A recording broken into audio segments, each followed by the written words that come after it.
If you've been watching this channel for the last couple of weeks, you notice that I've been going through some of the boxes of tackle that I have, kind of one by one, and going over where I use certain color lures. Today we're going to continue that series, and today is a really special day because we're going to go over chatterbaits and bladed jigs. So stay tuned, it's going to be a good one. Now, as I'm recording this video right now, you can actually get some really good deals on some of your favorite bladed jigs and chatterbaits at sportsmansoutfitters.com. Baits like the Chatterbait jackhammer that so many of us absolutely love, but are typically, $16, $17, $18 depending on where you get them from. I think right now at Sportsman's Outfitters, they're only $13. Not only that, but other chatterbaits like the original, which is one of my favorites, that's also on sale. And I think that this sale is only gonna last to the end of December. So if you guys want to get a great deal on your favorite chatterbait or bladed jig, click that link down below in the description so you can pick up some chatterbaits and save a lot of money. Chatterbait fishing is one of my favorite types of bass fishing that we do. The chatterbait is just a very unique lure. It's a lure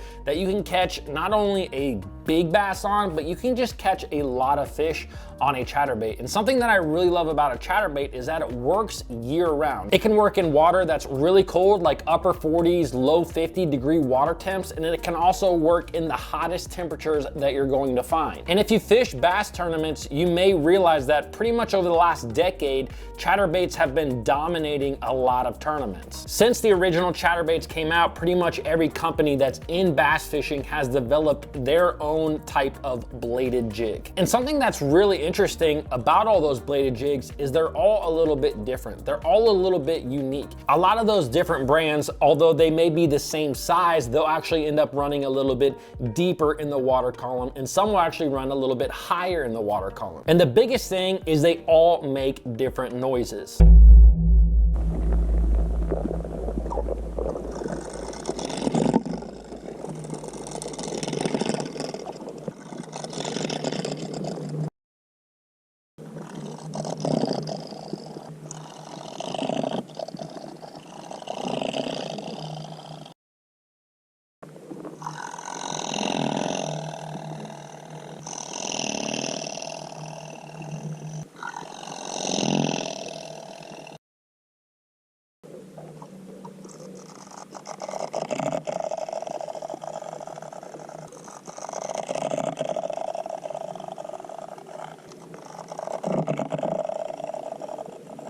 Now, I just played a clip from some of the videos that I have done on chatterbaits, so I'm actually gonna link those down below and at the end of this video if you guys wanna see me do side-by-side comparisons of some of your favorite chatterbaits and favorite bladed jigs. Now, basically what I try to do with every different lure category is just simplify things. Make things simple because there's so many different colors, sizes, different blades, all kinds of things incorporated in bladed jigs that I really just wanna simplify it so that you guys can be confident out there while you're fishing. So I'm gonna dive into my chatterbait box right now. I'm gonna tell you about the colors that I use and when I like to use them. Now, one of my favorite bladed jigs that's out there on the market is actually just the original chatterbait. I think with the invention of the jackhammer and the thunder cricket and all these different bladed jigs that a lot of people just kind of forget about the original. And the original caught a ton of bass and it won a lot of tournaments. And sometimes now the original actually has a different sound than the bass are used to hearing because they're typically hearing the sounds of all those other baits. Now, I also love the big blade chatterbait and the stealth blade chatterbait and the jackhammer. And I'm gonna talk about those a little bit later in this video, but right now, I wanna talk about the original chatterbait. Now, one of my favorite colors and probably the most popular color of all time is your simple green pumpkin style chatterbait. This is the one that I use a lot. Pretty much anytime I'm fishing really clear water, I'm gonna pick up a green pumpkin chatterbait. Now, the only time I won't pick up the green pumpkin in clear water is if I know that the bass are feeding heavily on shad, which may be during a shad spawn, or if you catch a couple of bass and they're spitting up shad, that's when I'll switch over to something that is shad color or white, and we'll get into that in just a minute. But like I said, the green pumpkin It's probably my favorite. It's probably the one that I throw the most. If I feel like I don't know what color to throw, I'm just gonna pick up the green pumpkin chatterbait. Now, another place where the green pumpkin really shines is anytime you're fishing in ponds. If you are a bank angler, maybe you fish primarily in ponds, a lot of ponds are gonna have, you know, a foot, a 2 foot, 3 foot of visibility. Some of them can be really clear. And a lot of times your main forage in a pond is a bluegill. And a green pumpkin chatterbait is going to mimic that bluegill perfectly. Now, as far as my green pumpkin chatterbaits go, I prefer the blades on them that are painted, either green pumpkin or just like dark, like a black. Like this one is kind of just black. Like I said, when I'm fishing that green pumpkin chatterbait, a lot of times I'm mimicking a bluegill, and bluegills don't necessarily have a shiny, flashy head. So I don't always like a lot of flash. And I really think that the painted blades will actually get bit when the conditions are less loud. So if you're out there and you're fishing in still conditions, blades that aren't putting off a ton of flash, I feel like are going to get bit better than the ones that do put off a lot of flash, because the ones that put off a lot of flash when you're fishing still conditions, it's just too much for a bass. Now, the next color bladed jig that I throw a tremendous amount is some sort of bait fish color. Anytime that I fish a lake or reservoir where I know the bass are primarily feeding on shad, that's when I'm gonna pick up this bait fish color. Now, as you can see here, I have two different bait fish colored bladed jigs. This color over here is a little bit more translucent.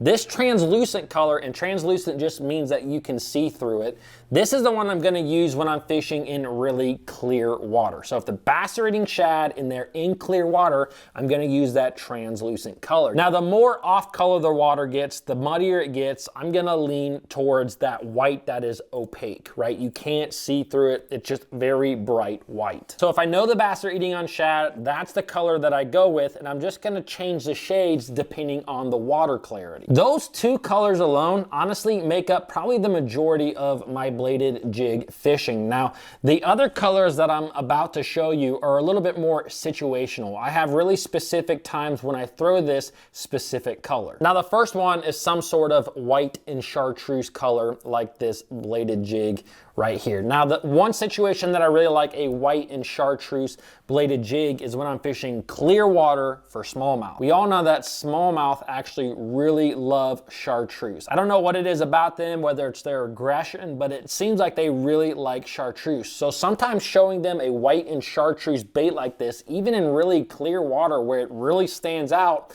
and almost doesn't make sense, the smallmouth can actually really like that bait. Now, sometimes chartreuse is too much for even a smallmouth. And if you see a lot of smallmouth that are following your bait in and not eating it, I'll typically switch over to a green pumpkin. Now, another situation where I like the white and chartreuse one is when I'm fishing around those shad eating fish, but they're in really muddy water where you can only see down maybe 6 inches or so. That's when I'm gonna pick up this white and chartreuse. It's just something that I'm confident in. I'm not even really sure if the bass can see it better because of the bright colors. I don't really know, and honestly, I don't think so, but it is something that I'm confident in, and confidence in a lure color is probably the #1 reason you're going to catch bass on that bait. Now, the next situational color that I love is a black and blue one. And when I am fishing dark conditions, so if I fish at night, this is a great bait. That black really silhouettes in the water. Now, if I'm fishing in just a dark day, some days you get up, it's really overcast, or maybe it's even raining. No matter what the fish are feeding on or the water clarity, a black and blue can work really well just because of that low light condition. Now, another time that the black and blue can just work really well is when you're fishing in that tannic colored water. We've talked about that a lot on this channel because I fished in Florida and I fished even in New York where there is tannic colored water. And when you get into that water, it looks like tea and it's very dark, and the black and blue tends to shine. Now, the next color that I'm about to show you is a phenomenal color, and it really works well during that late winter, early springtime. So if you guys don't have some of these colored bladed jigs, honestly, I would suggest that you get some, because over the last couple of springs, this color has pretty much been sold out everywhere.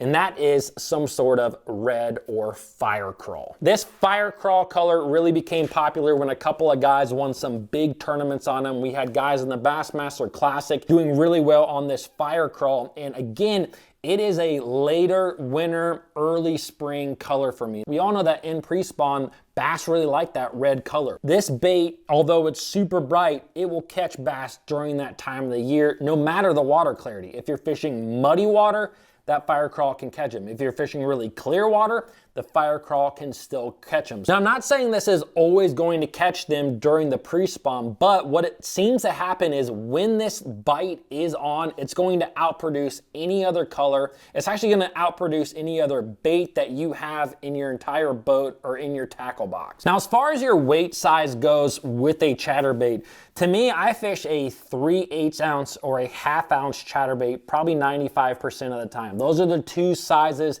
that I like the most. Now, when I choose a 3/8 versus a 1/2 ounce really just depends on how fast I want that lure to come or how deep or shallow in the water column I want that lure to come. If I want to get that bait a little bit deeper in the water column, I'm going to step up to that 1/2 ounce bait. But sometimes you're fishing shallow, but you want that bait to really go super fast, and I'll keep that 1/2 ounce bait, but I'll just bring it a lot faster. That is a way that I really like to fish that white and chartreuse for smallmouth, is bringing that bait. Now, if I want to keep that bait a little bit higher in the water column without bringing it so fast, I'll bump it back up to that 3/8 ounce size. You can definitely fish bladed jigs that are less weight, 1/4 ounce weight, or you can fish bladed jigs that are more weight, that are 3/4 ounce, all the way up to over an ounce. But those are kind of special baits for special occasions. Now, when it comes to the actual blade of a chatterbait, like the one that I'm holding here, this is a big bladed chatterbait. You really have baits like this. It's a big blade. You kind of have your normal size,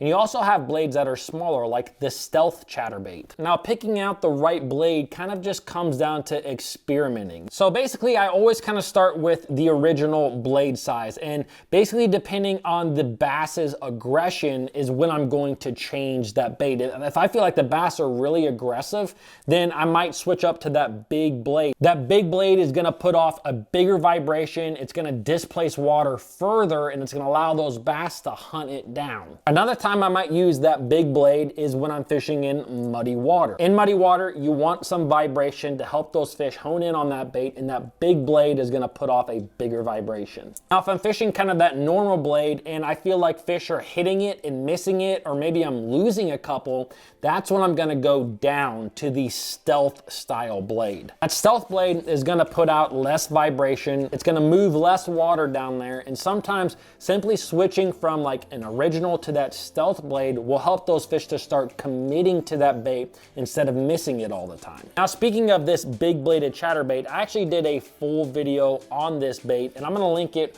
right here. So in that video, I really kind of show the comparisons of the original chatterbait, the big blade chatterbait, the jackhammer chatterbait, as well as I caught a bunch of fish on the big blade. And go check out that video if you want to learn more about big blades. Comment below, don't forget to subscribe, and I'll see you guys in the next video.